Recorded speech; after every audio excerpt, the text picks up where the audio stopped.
Salam, hörmətli müəllimlər. Deməli, termodinamikanın əsasları bölməsinə aid belə bir testlə sizi tanış eləmək istəyirəm.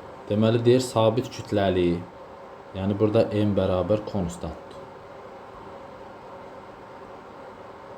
Sabit kütləli bir atomlu qaz A halından B halına keçirilir. Həmin prosesin faydalı iş əmsalı neçə faizdir?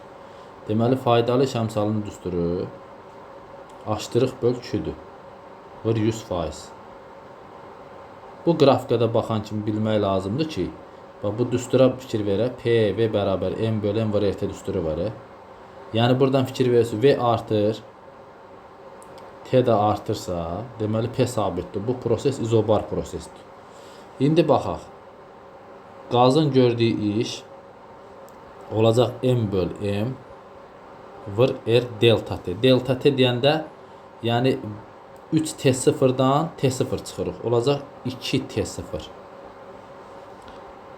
Q-nün düsturu belədir. İzobar prosesdə 2-də 5 olacaq, deməli, aştırıq.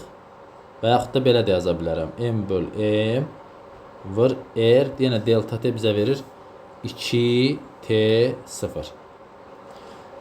Deməli, onda bunun nisbətini tapsaq, tutaq ki, bax, bu ifadəyə mən hesablamaya görə rahat olsun deyə, məsələn, buna x desəm, onda bu olacaq 2-də 5x.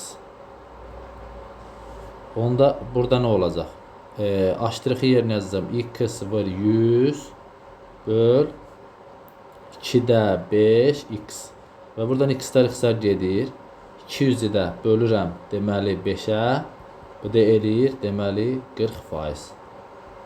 Diqqətinizə görə sağ olun.